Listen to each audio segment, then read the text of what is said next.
aus Dresden. Deswegen hier nochmal unser Aufruf, unterlasst das Abrennen von Führern. Dass sie so viel reinkriegen, ne?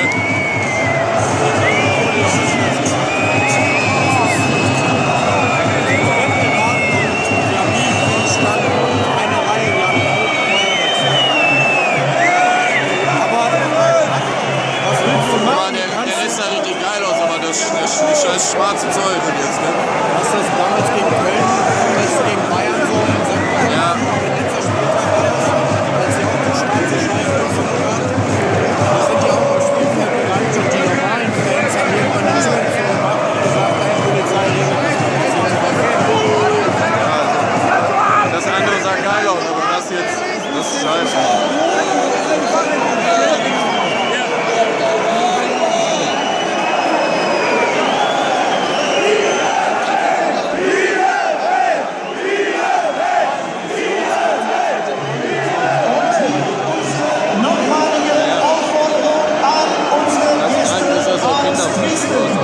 Bitte unterlasst Das andere sah ja geil aus, ne? von Pyrotechnik.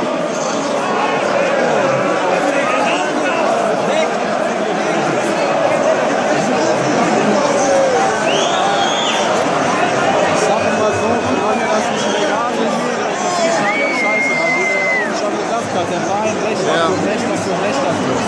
Gerade solche Ja, aber wegen dieser, wenn die ganz normal irgendwie noch ein bisschen läuft, dann kann keiner was geben. Dann kann man keinen Zeit haben.